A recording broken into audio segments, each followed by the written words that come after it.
It's my feel-good breakfast show. Welcome back to your Feel Good Breakfast Show. It's Expresso right here on SABC3. Now, we are constantly bombarded with beauty standards in the media, and with the increasing popularity of social media platforms like Instagram, we live in a world where there is an immense amount of pressure on women to look a certain way and live a certain life. Now, it is Women's Focus this month, and along with our resident Dr. Darren Green, we're joined this morning by international curve model and life coach, Marciel Hopkins. Good morning, Marciel. Dr. Darren Green, Good morning. Good morning. Thank you for bringing this gorgeous guest with you. Yes, honoured to know this lovely lady. Absolutely, it's wonderful to have you here, Marciel. Thank you. Well, Marciel, you participated in the Miss SA pageant in 2016, but you also went through quite a big transformation. Can you share a little bit about your journey with us? My Miss South Africa journey was quite interesting in the sense that I've never entered any pageant before I decided to enter Miss South Africa. And I was busy with my honours degree at Stellenbosch University when I decided to enter. But I wasn't in the perfect shape, as you would call it, to enter a pageant. So I went on an extreme diet and exercise routine and lost 14 kilograms in 4 months to enter the pageant. And I was chosen as a top 12 finalist. So, Oh, there you are. yes, that was me shopping for my 14 kilos bikini. later. Yes. Yeah. Yes, in 4 months. But do you find that's not sustainable? Like, how did you feel during that period? Yeah. Sure. I always say, if your body is a little rubber ball, mine was under a lot of pressure and it didn't really want to stay there. So I was in a constant battle with myself and food and my body. And it was really straining. But for the duration of the pageant, I had to maintain it, which was a lot of hard work, a lot of hours. Yeah. You get tired along the way, but I had to maintain that body shape. You know, they always say it's very easy to lose the weight. It's even harder to maintain it. What happened after the competition? Not only physically, but psychologically as well to your body when you've put yourself through so much strain and the trauma of losing all of that weight in a short space of time.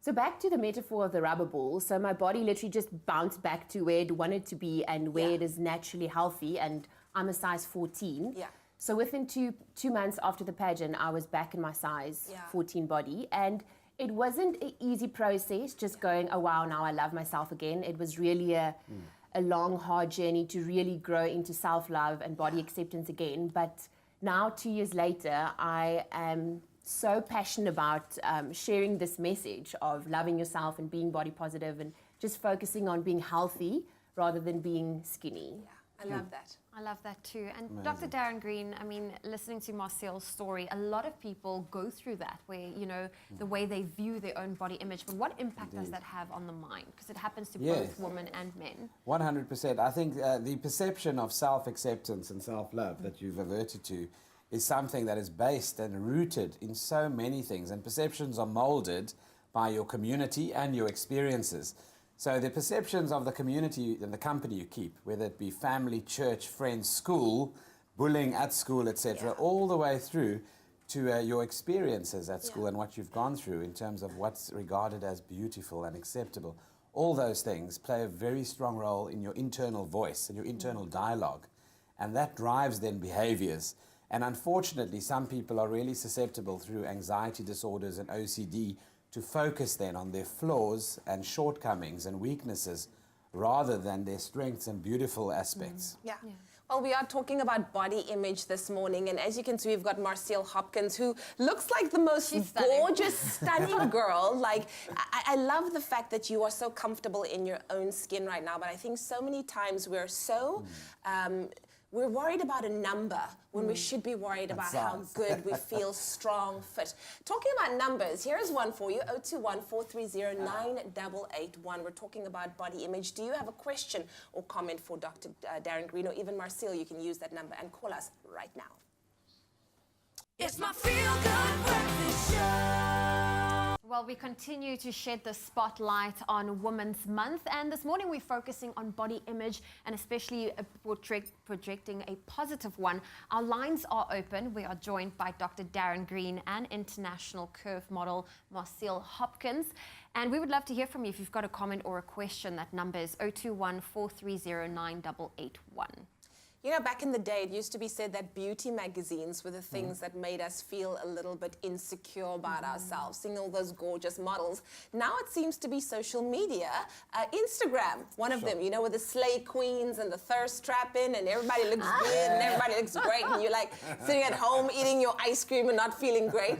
How much does technology and social media play in how we feel about ourselves? So if you think about mindset and your perception of health, the definition of health and wellness has changed dramatically through the ages, from BC days to now. And currently the question is health just the absence of disease, or is there a lot more to it? Yeah. What is the difference between wellness and wholeness in terms of how you view your body? And I mean, being adapted to your function is actually so important. When we correlate your physiology and physical body to the activity that you've chosen to give your passion to and life to, the two must match. Yeah. You know, so depending on your workload and your activities every day, you need to adapt that, obviously, to be able to carry out your passion. Exactly. And that's what it's about. Social media, unfortunately, shows everyone's wow life. It's good life. The wow You know, life. the Facebook Yeah. life or the We're all Insta life. happy on Instagram. Everyone's just living their good life. Their best life. The best part.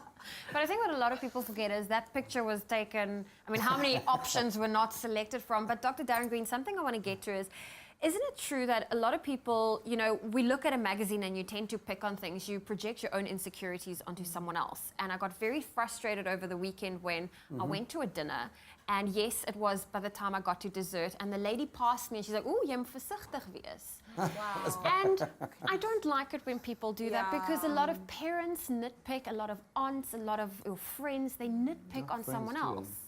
Yeah. And that's the thing. So, I mean, the issue is projection is a defense mechanism that people use. It's one of them. And you project your own insecurities or you know, the things that bother you onto someone else.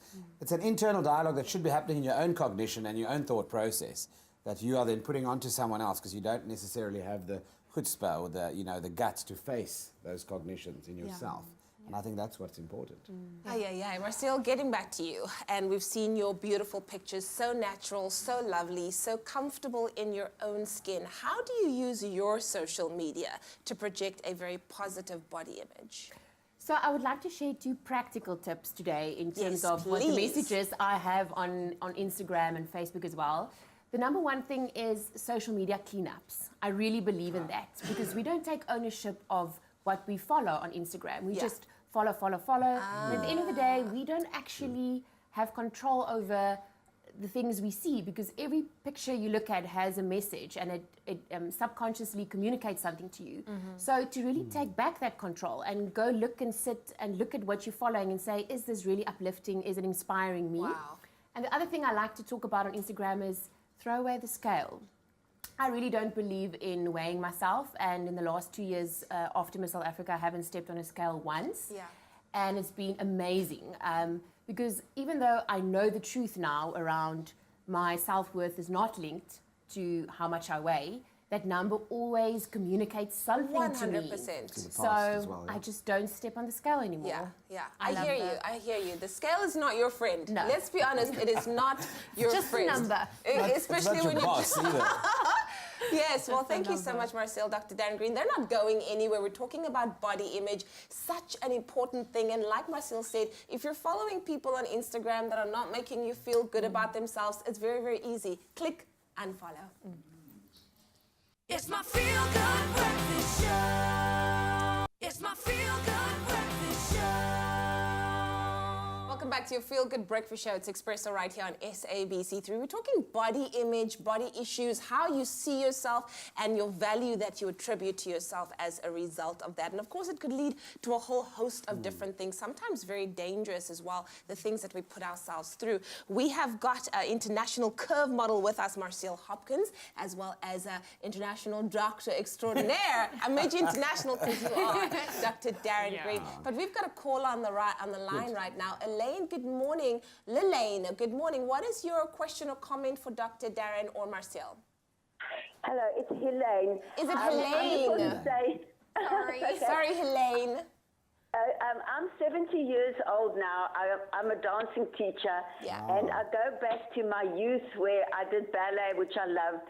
I was told then if I lost weight, I would be able to jump higher. Wow. When I worked, my boss, when I walked in, when I was finished school, he used to call me Fats. When I went to some of my lessons, I was told the one week, oh, you're looking better today. And when I went the next week, he would say, oh, no, you put on weight again. Wow. And till this day, I never forget that, but I put it forward to my pupils. And I say, just remember, you are made in God's eyes and in God's image. And how you are is how He loves you, and be proud. And I'm still a teacher, dancer, successful. I've received a medal and all sorts of things. So I've lived with that, but I've made a career, and it's my profession, and I'm still teaching today. Wow, that is So I would just amazing. like that to go out to people who are having problems. Yeah. Don't listen, and it's very hard to say, don't be pulled down, because I was. And I mean, it's lived with me for over 50 years, but Yeah. to all those people out there, fight. God has made you as you are, and be proud, because He loves you as you are, not to be like a bikini model. I've never worn a bikini.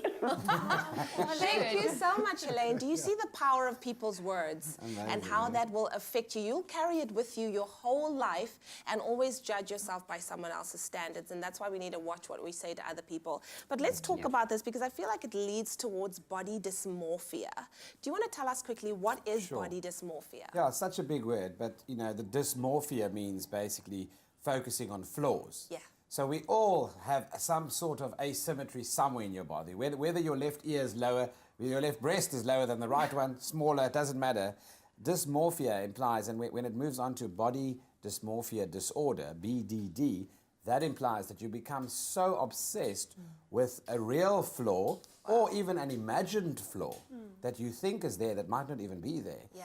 That it drives your behaviors and perseveration, your persistent behaviors around those flaws. Yeah. And you struggle to focus on anything else outside of those flaws. Yeah. And that's what that's about. And that leads then, obviously, to a deep sense of not being happy with who you are inherently, and obviously being insecure, leading to things like eating disorders, like anorexia and bulimia.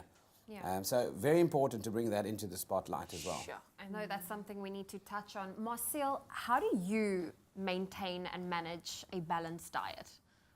So it's an interesting concept, but I really believe in intuitive eating.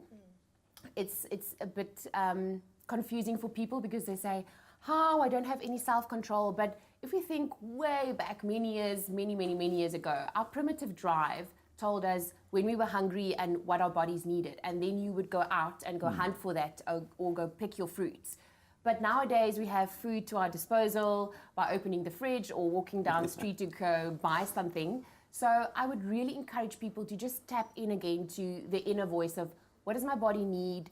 What is healthy for me? What is good for me? And if we really listen to ourselves, we know we need the vegetables. If we really true to ourselves. True story. So tapping back into that voice.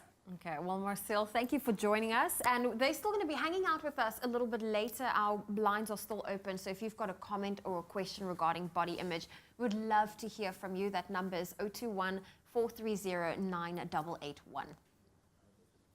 It's my feel-good breakfast show. Oh, we're still back with Marciel Hopkins and, of course, our doctor, Dr. Darren Green. And we're chatting this morning to them about body image and, of course, the value that we ascribe to ourselves based on how we see ourselves in the mirror. Now, I did hear a really interesting fact that just blew my mind, that there are people who are using surgery in order to look like their Snapchat filters. Now, that blows my mind. We don't need to comment, but it's just like, please, guys, can we stop with the madness? You're never going to look like your Snapchat filter, so stop. Yeah. But and that filter has bunny ears as well. Like, why? Why would you want The that? shape of your chin, for example, and like your ears. Very interesting. Instant And makeup. big eyes as well. But Dr. Darren Green, another thing, you know, for parents looking out for their teenagers or their young children, Yes. what are some of the signs the parents can look out for in case, you know, that potentially my kid might be struggling with a body image, you know, the way they view themselves? Great question. And I think eating disorders are big, often missed. And the telltale signs are often being obsessed around meal times. Nitpicking, so fine eating in terms of snacking and picking on small things. Often the OCD and the anxiety type of behaviors are accompanied by behaviors like picking. You'll see people focus on small details. So you'll find, for example, picking even skin is something that's quite simple. Looking at behaviors around dinner time, not being present at all the sit-down meals, or over-expressing opinions on food to create an impression, almost Like compensating. Is it a little bit of an obsessive behavior Yes, towards exactly, food? exactly. About the size of the piece of meat or the size of the plate, for example. And then, of course, obviously, the disappearing acts around meal times and looking at that. Also looking at desire to be alone quite often where there's no one watching you. And then, of course, we look at clinical telltale signs of people that stick their fingers in their mouth. You often find, due to the vomiting and the acid reflux, that the skin of the fingers can be affected. You look at weight, the weight fluctuation, 1 minute high. You look at the water retention and the mood and energy levels associated with that. But, you need to open these conversations and you need to put them on the table as a parent and certainly become aware of what's happening under your own roof.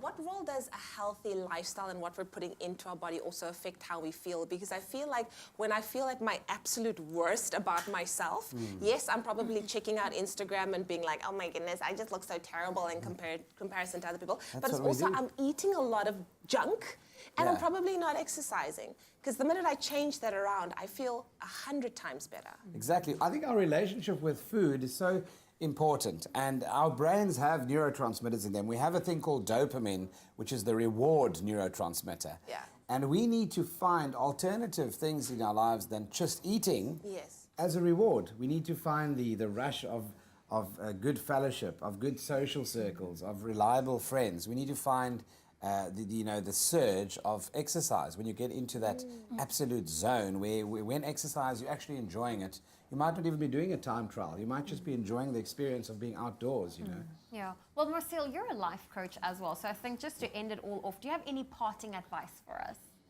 I want to actually link a bit, or I always a practical tip also when it comes to exercise, because I always say find something that you like. Because I don't like running. I really don't like it. I don't see the end of it. And if you like max 5 kilometers, and my boyfriend runs the Comrades, I will never. Yeah. But I love doing a shape class or a spin class and things that's sustainable for my lifestyle. So if yoga and Pilates works for your friend, but it doesn't work for you, find something else. Maybe you like swimming, experiment with it. Because exercise is never punishment for your body. It's a celebration of what you can do. And we so often want to punish with exercise. I had this piece of cake, I need to go to gym. Instead of, I need to go to gym because I love it and my body is so able to do wonderful things. So I want to go to gym. Exactly. And also food is not the enemy. No. Some people think like, food, bad, bad, bad, bad. I'll just eat in the stilter. But that's not what you should be doing. You should embrace life to the fullest. Well, thank you so much, Marcel. Thank you so much, Dr. Darren Green. Thank you, Zoe. That was fun. That was fun. That was Thank a you lot for of fun. that. Thanks for having us. That.